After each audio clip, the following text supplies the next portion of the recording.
Oi, Mineirine, obrigada, viu, pelo espaço aqui. Durante agora a sua fala, me ocorreu o seguinte: você falou, a gente está vivendo uma certa crise da mediação entre a espetacularização, enfim.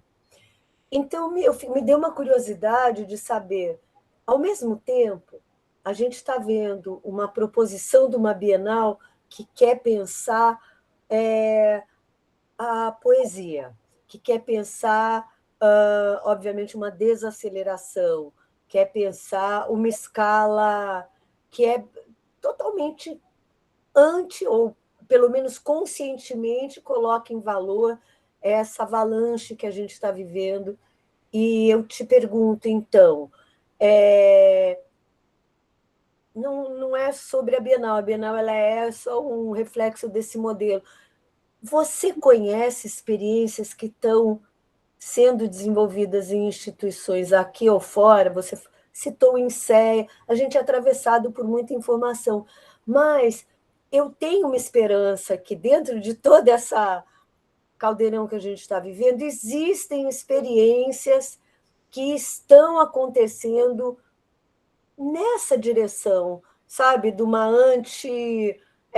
resistência sensível e cognitiva que a gente está tendo que ter muita consciência para ver onde é que a gente põe a nossa atenção. A gente está vendo uma crise de atenção. Então, eu queria te perguntar um pouco nesse sentido, com uma Bienal, que ela está trazendo algo que parece que também está no ar, essa demanda para olhar o pequeno, para ver a poesia, é, e a sua crítica, aonde está acontecendo alguma coisa relevante que a gente pode também ficar acompanhando, não uma resposta, mas dentro desse panorama movente que você pudesse talvez trazer aqui para a gente. E vou querer em algum momento que você traga essa dimensão geopoética e geopolítica, porque eu sinto que eu não sei o quanto essa Bienal efetivamente está trazendo uma dimensão de mundo que eu acho que está em muitas crises, e como você viu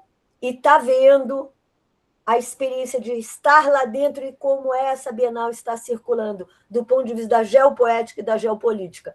Isso pode ficar para o final, mas é uma curiosidade que eu tenho pela sua capacidade de fazer uma leitura crítica da contemporaneidade.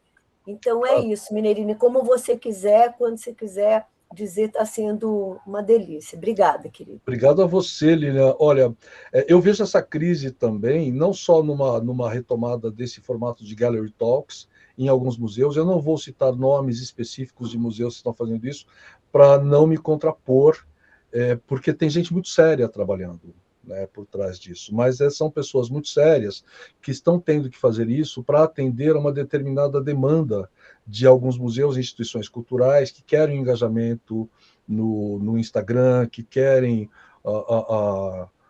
que querem esse modelo tradicional, né? Ou então o espetacular, o espetáculo o educativo fazendo espetáculo, para ter justamente esse engajamento. Positivamente, eu ainda vejo o SESC como um grande polo dessa resistência da mediação.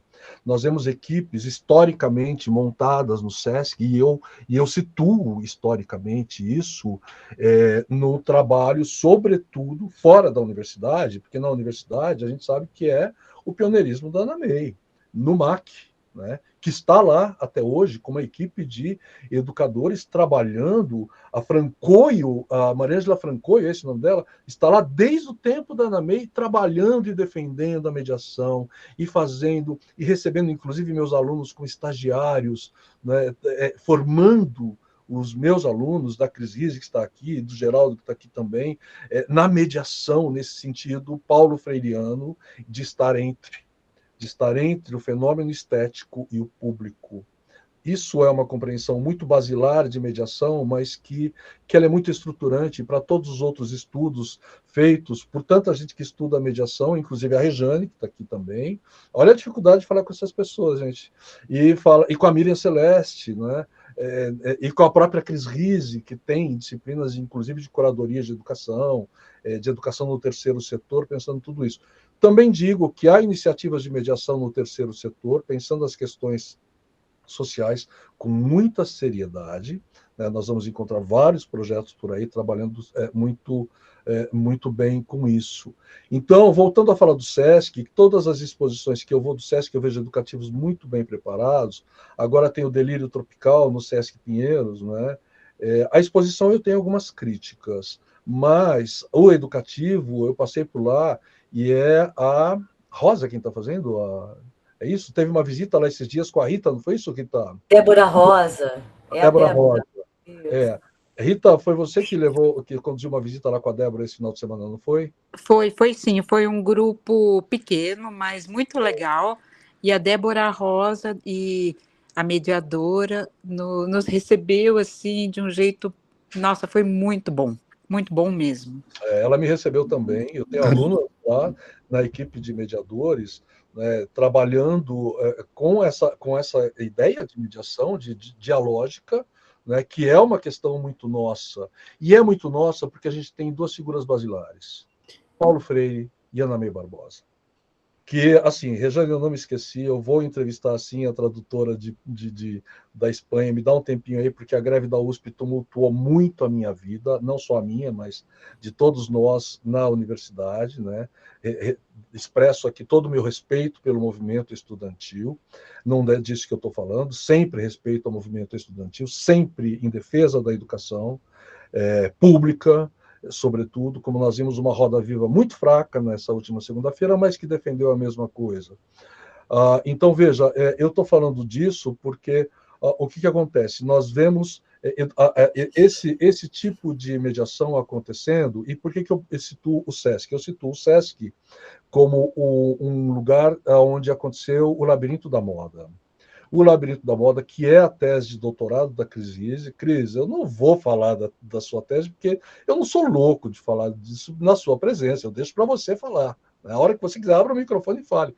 Mas, assim, lá tinha ela, o Cildo e a Ana Malha fazendo um trabalho fora da universidade, que já disse, na Universidade Ana May, estava no MAC fazendo, a equipe do MAC continua fazendo esse trabalho, né, muito sério de mediação, e a Cris, quando chega lá, a palavra ainda não era mediação, a palavra ainda não era arte-educação, a palavra ainda era monitor, a palavra ainda era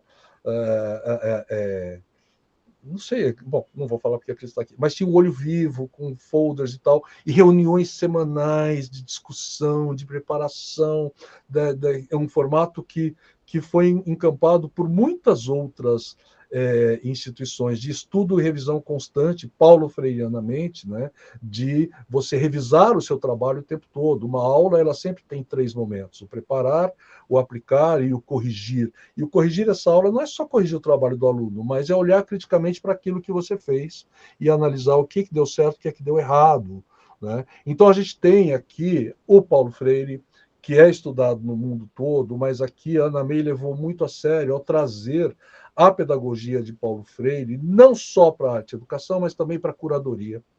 Quando ela fez a curadoria dialogal da exposição do Alex Fleming em 2001. Ou seja, o dialógico, a dialogicidade, o que hoje se chama de colaborativo, a Ana May também levou para as exposições esse princípio de Paulo Freire. Então, nós temos Paulo Freire e Ana May. Né? E foi publicado agora em espanhol o livro, é o que eu estava falando para a Regiane, eu vou entrevistar, calma, me dá um tempinho aí que eu vou cuidar disso. E assim, Lili, então respondendo para você, não é o que a gente vê, embora Paulo Freire seja muito estudado, esses países têm o peso da tradição, né? Que eu conversei muito seriamente uma vez com o Fabinho, da Universidade do Crato, faz tempo que eu não vejo o Fábio, inclusive, sobre isso. Qual é o lugar da tradição na arte e educação? Ele existe, né? Ele existe, mas ele também tem o seu lugar. E eu não critico muito nesse sentido, não, porque acho que as coisas têm seu lugar. Eu quero, sim, ir para um Metropolitan de Nova York, que é o lugar da tradição, e acho que vai ser interessante eu passar por uma visita tradicional de Gallery Talk, de bandeirinha e tal, para passar por essa experiência. Agora, eu não quero ir no MoMA e passar por isso, porque são perfis de museus muito diferentes, percebe? E aqui, quando eu falo que há uma certa crise de compreensão, é porque a mediação virou qualquer coisa. E qualquer coisa nunca é bom. Né? Qualquer coisa sempre beira o lugar pior do que o medíocre, porque o medíocre é a média, né? Está muito abaixo. Então, Eu já disse que eu não vou citar instituições, mas eu passei por uma visita em São Luís do Maranhão, quando estivemos lá no Confaeb, que foi das piores que eu passei na vida, e não vou citar a instituição por respeito à pessoa e à instituição. Mas assim, estava lá, visita mediada. Tá bom, então eu quero a visita. Ah, tem que agendar. Agendar não, tem que aguardar. A visita sair de meia em meia hora, né? E, assim, primeiro, o educador passando para o mediador e não era tudo dispositivo. Segundo, como segurança, você só entra e você não pode sair de longe daquela pessoa que está conduzindo a visita, porque o museu não tem segurança. Então, tem uma confusão de papéis muito grande aí. Nessa concepção, que de mediação não tem nada. Então, é isso que eu estou chamando de uma certa crise. Repito, não está em todo, mas essa crise existe. Se por um lado ela existe, Lilian, nós somos muito, mas muito privilegiados, e nós estamos, talvez por termos passado por um processo de colonização, nós temos uma consciência muito,